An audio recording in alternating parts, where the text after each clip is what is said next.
Mesdames et messieurs, bonsoir. Merci d'avoir choisi RTI à la une de ce 20h. Nous reviendrons sur le message à la nation du président de la République prononcé à la veille du Nouvel An. Que retenir ce soir de l'aspect économique de ce discours? Le chef de l'État a relevé les efforts du gouvernement pour le bien-être des populations. Il a évoqué la politique rigoureuse et généreuse basée sur la bonne gouvernance. La traque aux commerçants véreux s'accentue pour le respect du plafonnement des prix décidé par le gouvernement. Quels sont les résultats sur le terrain? Le dossier EcoPlus de ce 20h s'intéresse à la question. Nos équipes de reportage ont suivi les agents de contrôle commis à la surveillance du marché. Ces derniers maintiennent la pression. C'était l'ultime adieu au roi. Les obsèques de Pelé ont eu lieu ce mardi au Brésil. Le président Luis Inácio Lula da Silva s'est recueilli devant le cercueil de la légende du football, tout comme de nombreux supporters venus dire adieu à leur roi. Le roi Pelé a été inhumé aujourd'hui. Soyez les bienvenus sur RTI 1. À la faveur de la nouvelle année 2023, le président de la République, Alassane Ouattara, a abordé plusieurs thématiques dans son adresse à la nation: l'emploi jeune, la révalorisation des salaires des fonctionnaires, la lutte contre la cherté de la vie et sans oublier l'économie. Et sur cet aspect, le chef de l'État a relevé la politique rigoureuse et généreuse du gouvernement basée sur la bonne gouvernance. Le décryptage de Lansine Bakayoko.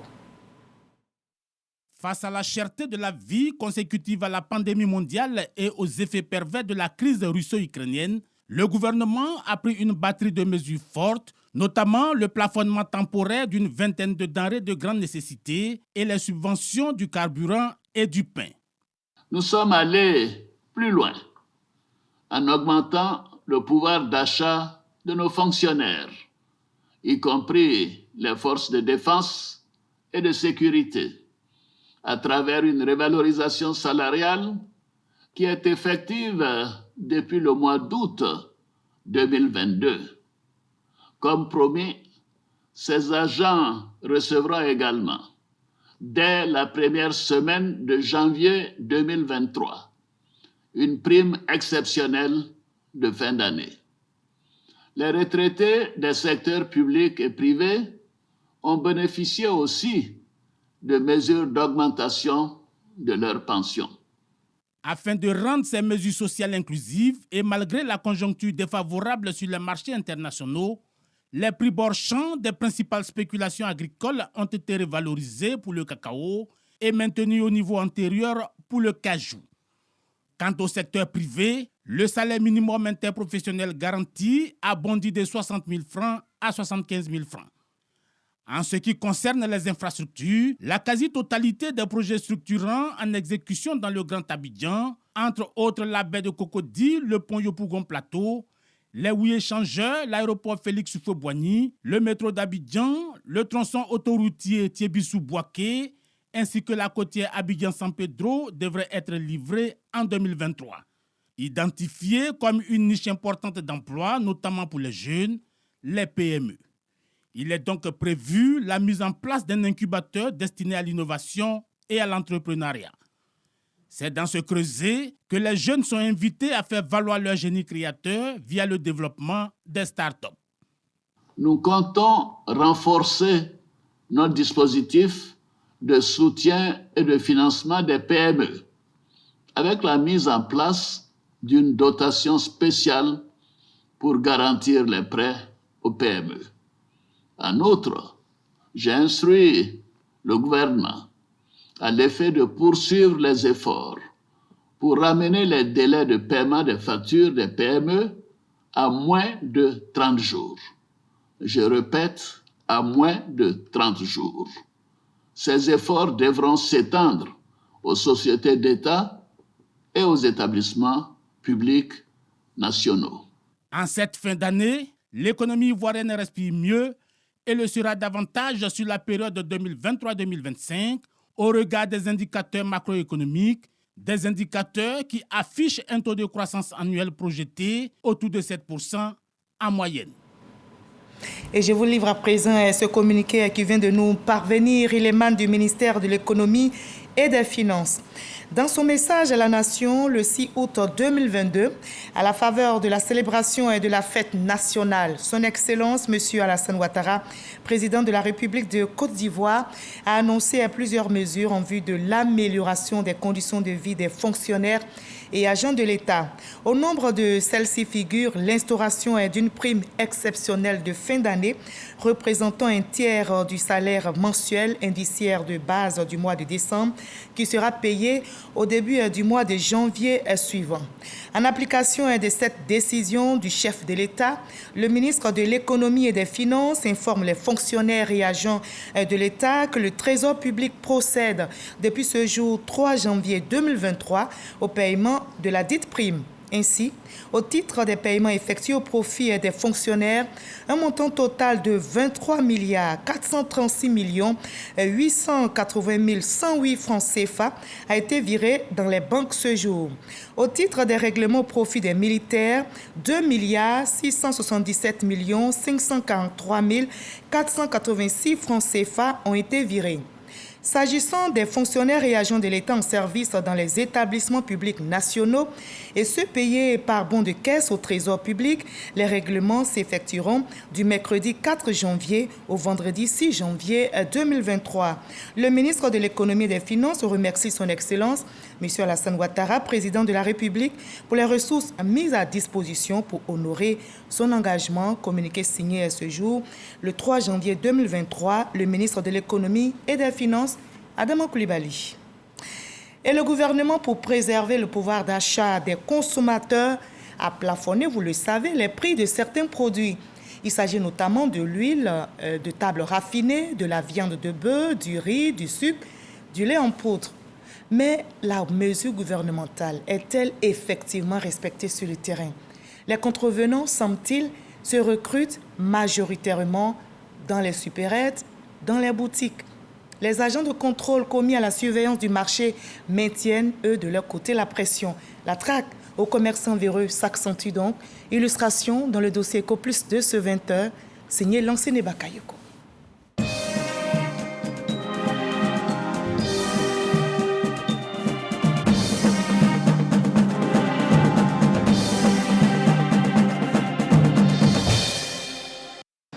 Cet après-midi, des hommes et des femmes en tenue de combat sillonnent les artères de la commune d'Adjamé. Ce sont des agents de la brigade de contrôle rapide mis en mission par le ministère en charge du commerce pour faire respecter les mesures de plafonnement des prix. Accompagnés d'éléments de la gendarmerie nationale, ils font irruption dans le magasin de Zaïdan et ses frères. Ils ont reçu une alerte. Nous sommes là sur dénonciation et tout à l'heure nous allons comparer les différents prix auxquels ils vendent réellement. Le commerçant surpris fait mine de ne rien cacher. Non, pas de sucre pour le moment. Pas de sucre, il y a du riz. Oui. Après quelques fouilles, des stocks d'huile et de sucre sont découverts à l'arrière du magasin. Contrairement à ce que vous avez dit, je crois qu'on a également des boîtes de tomates concentrées qu'on a vu également. Il y a des packs alimentaires qui existent également. Donc nous allons vérifier les prix de ces différentes marchandises. Il est quasiment démasqué, mais Zaïdan ne veut pas lâcher prise. Comme ligne de défense, il a choisi d'incriminer ses fournisseurs. Les prix de la société où on achète. Ah d'accord. Oui, il n'y a pas de souci. Si vous voulez, je peux vous faire sortir ça. Les agents de la brigade de contrôle rapide effectuent les vérifications nécessaires. 32 350. Combien? 32 350 grossistes. Regardez bien. C'est clair, il existe des indices de fraude spéculative. Zaïdan subira la rigueur de la réglementation. Sur la valeur du disbassi, nous remontons votre convocation pour demain à nos locaux situés à la brigade de contrôle rapide, sur le plateau, deuxième étage, à l'immeuble de l'industrie, face au supermarché, en démo. Plusieurs magasins et boutiques ont été visités. À l'issue des opérations de contrôle, ce sont 218 produits qui ont été saisis par la brigade rapide. À Adjamé, comme ici à Yopougon, Les contrôleurs multiplient les descentes inopinées dans les différents points de vente afin de veiller de près au respect de la tarification fixée par les autorités compétentes. Rani Didis Bakone, la présidente de la Commission nationale de lutte contre la vie chère, oriente son action vers l'affichage des prix. Elle est dans la sensibilisation. L'opération d'affichage des prix plafonnés vise notamment les boutiques et les supérettes. C'est vraiment des lieux de consommation quotidienne. Autant au supermarché, on peut y aller une fois par semaine, 2 fois par semaine, autant la boutique, on y va quasiment tous les jours. Ce commerçant semble ignorer tout de cette réglementation en vigueur. Pourtant, les prix homologués sont disponibles. Des échanges, puis la présidente de la commission sort une affiche et la pose sur une vitre bien visible dans le magasin. Le consommateur qui vient faire ses achats, il a en face de lui. Donc s'il n'a pas son smartphone, s'il n'a pas le prix exactement en tête, il peut regarder dans le district d'Abidjan, voilà les prix des produits japonais. Donc on peut immédiatement savoir si le prix qu'on lui propose de payer à la caisse est conforme ou pas avec la décision gouvernementale. Si la Commission nationale de lutte contre la vie chère fait des expéditions ponctuelles, la direction régionale du commerce de Yopougon, elle, est dans la traque permanente. La phase de sensibilisation ayant pris fin, nous sommes de plein pied dans la phase de répression. Et déjà, un certain nombre de procès-verbaux ont été déjà adressés à l'encontre des opérateurs véreux. Et nous sommes dans la même dynamique.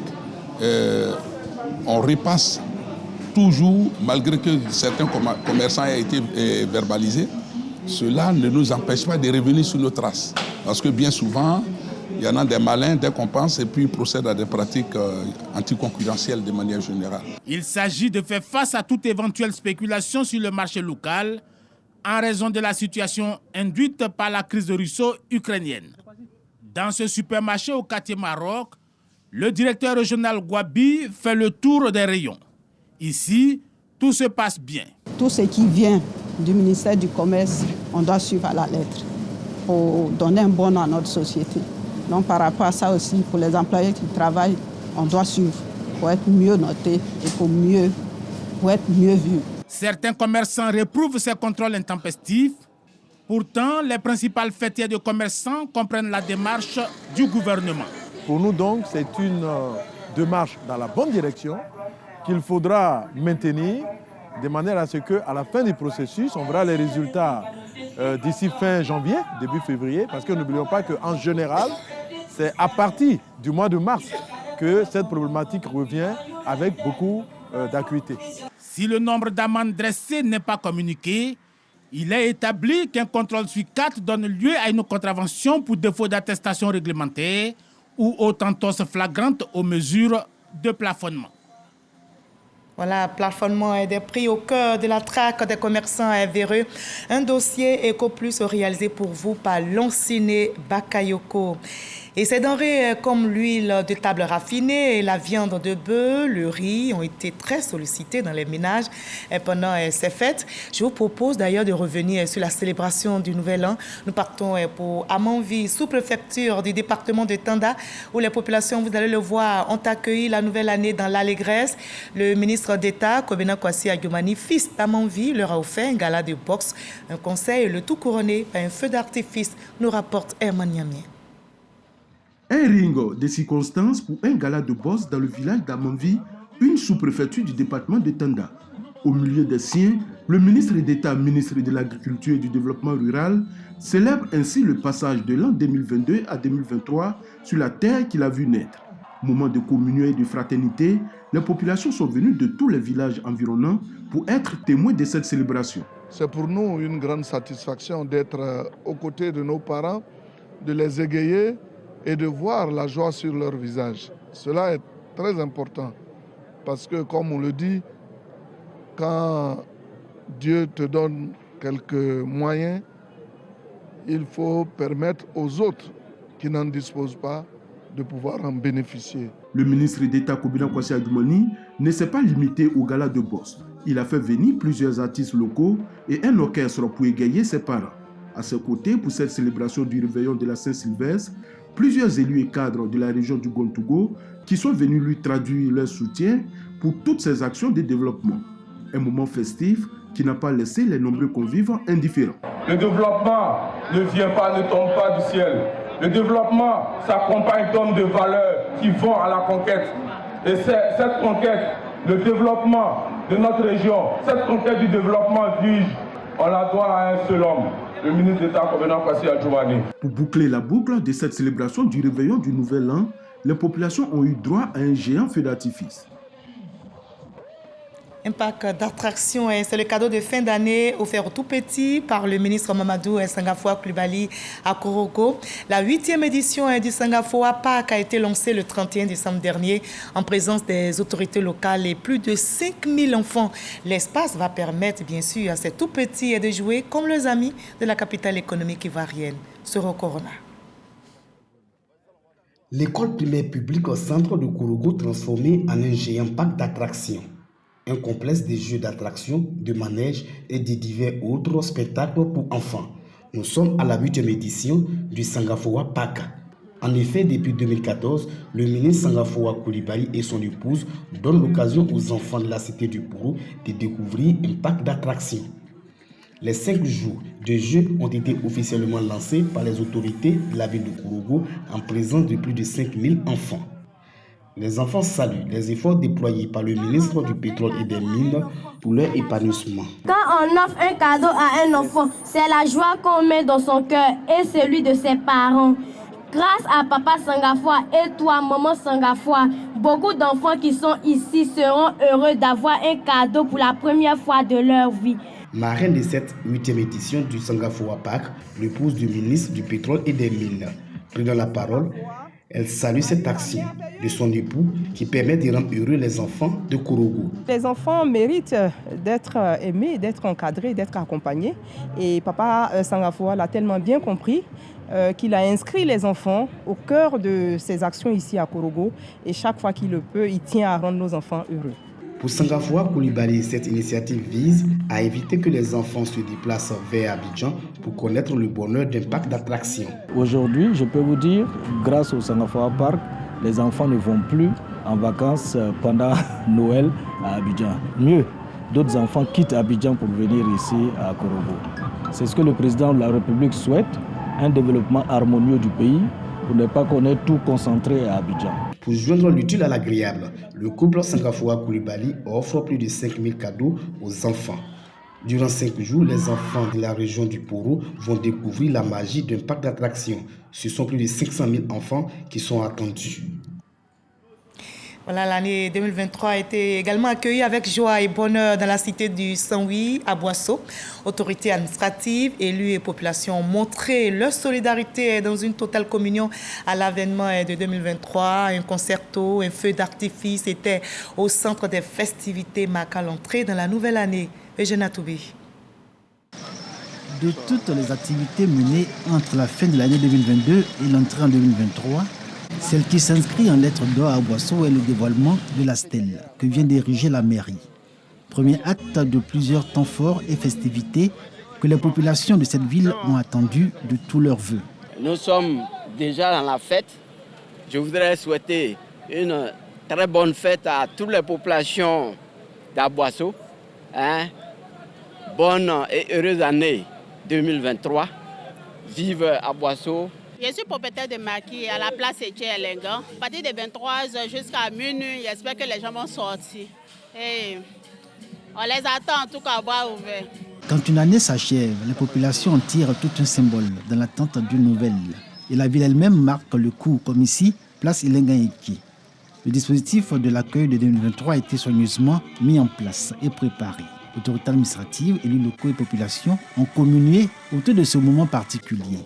Quand minuit a sonné, c'était des accolades, des étreintes et des embrassades à n'en point finir. À Boisseau accueilli 2023 sur des accents de bonheur. J'ai invité les Moussengues, les Gomis, les Dorossais pour venir à Boisseau ici, pour venir célébrer la nouvelle année. L'année 2022, ça n'a pas été facile. Dieu m'a fait la grâce de rentrer en 2023. Il faudrait que je lui rende grâce d'abord, avant de faire toutes choses. Cette joie et ce bonheur de voir naître 2023 ont été également célébrés dans les différents lieux de culte. Serviteurs de Dieu et fidèles ont exprimé leur reconnaissance au Très-Haut pour la grâce qu'ils donnent aux hommes en cette nouvelle année. Ils soutiennent tous que 2023 est le temps d'une espérance nouvelle que Dieu donne aux hommes.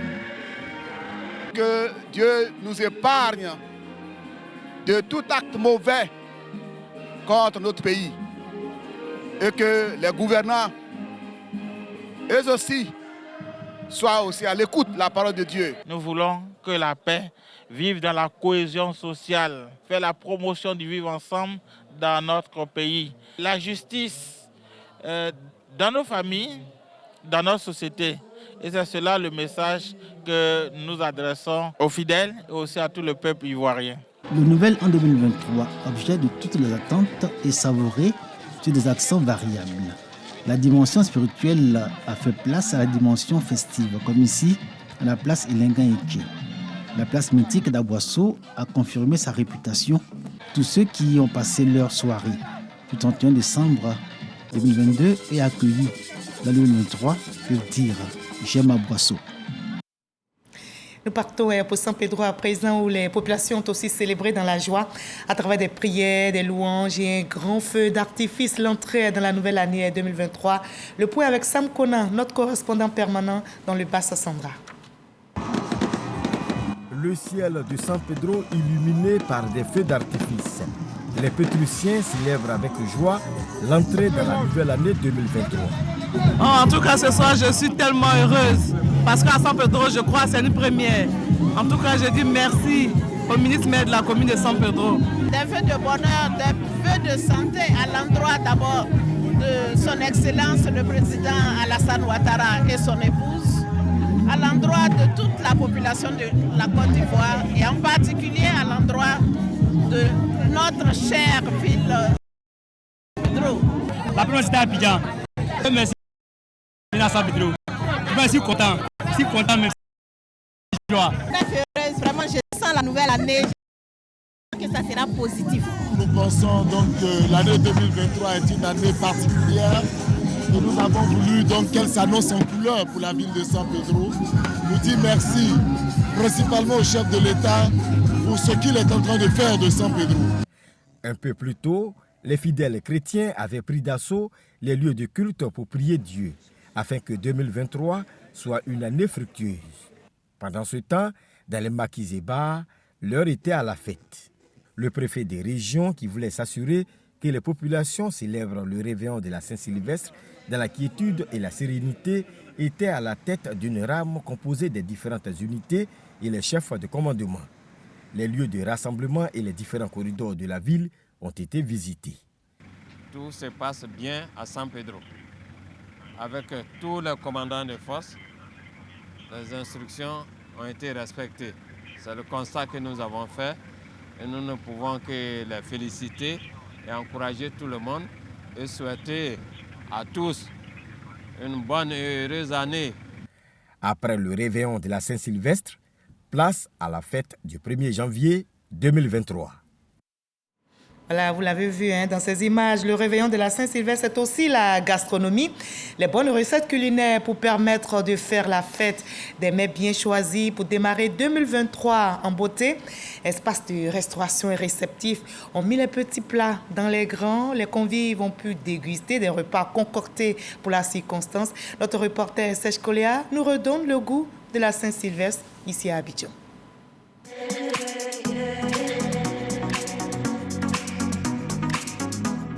Délices et saveurs pour entrer avec goût dans la nouvelle année. C'est l'offre de ce réceptif pour le plaisir de ses convives. Je regarde, c'est très beau. Je vais manger tout ce qu'il y a, me resservir. Au menu de cette soirée du réveillon de la Saint-Sylvestre, un barbecue géant. Je suis venue fêter la nouvelle année avec des amis et je me réjouis de manger ce beau barbecue.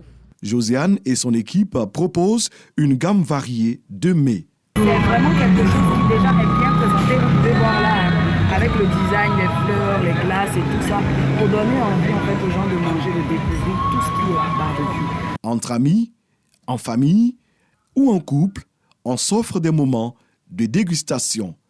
Les chefs cuisiniers ont mis la main à la pâte pour offrir le meilleur de leur gastronomie. Justin et son staff privilégient la cuisine Made in Côte d'Ivoire, une cuisine bio à base d'ingrédients du terroir, nous dit-il.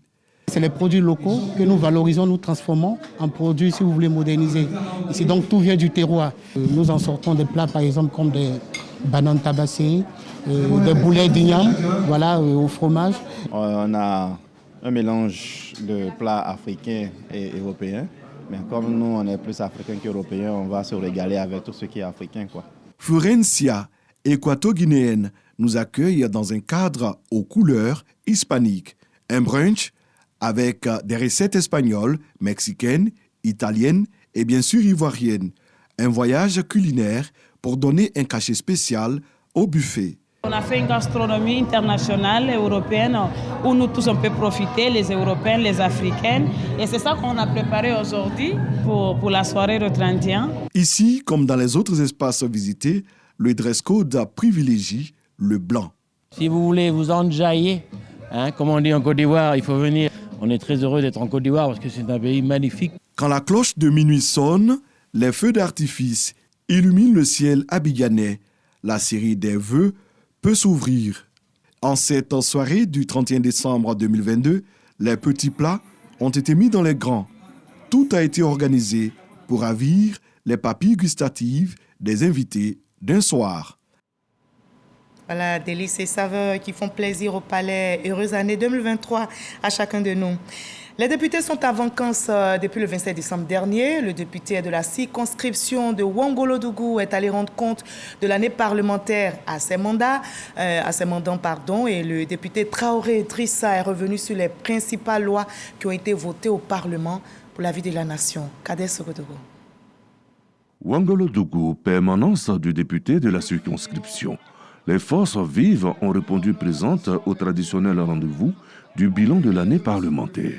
Un cadre d'information et d'échange mis en place par le député Traoré Drissa qui vise à expliquer aux populations les principales lois votées au cours de l'année. Je suis heureux que toute la population soit présente pour écouter tout ce qui a été décidé au niveau de l'Assemblée nationale, tout ce qui a été dit par le président de la République, tout ce qui doit être fait pour le bien-être de la population.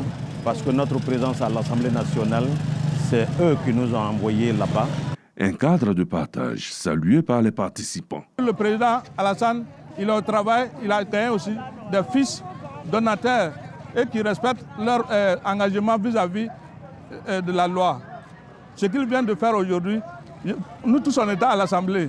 Le député Traoré Drissa n'a pas manqué d'inviter les populations de sa circonscription à contribuer à travers la cohésion et la paix à la construction d'une Côte d'Ivoire qui change positivement au quotidien. Le chef de protocole du président de la République, Éric Taba, était à Kringabo, dans la région du Sud Comoé, pour une visite fraternelle au roi du Saint-Louis, Nana Ndoufou V. Et à cette occasion, vous allez le voir, il a été fait chef guerrier, grand chasseur, avec pour nom Aka et Soin, c'est-à-dire Aka l'éléphant. Il a reçu ses attributs des mains du chef central du Saint-Louis, nous rapporte Astou Touré Dagnogo. Visite fraternelle de l'ambassadeur chef protocole du président de la République, Éric Taba, au roi du Saint-Louis. Par cet acte, Éric Taba, accompagné d'une forte délégation composée de leaders de jeunesse et des membres de son staff, vient solliciter les bénédictions de Sa Majesté Nana Ndoufou V, roi du Saint-Louis. Une visite fraternelle aux allures de fête.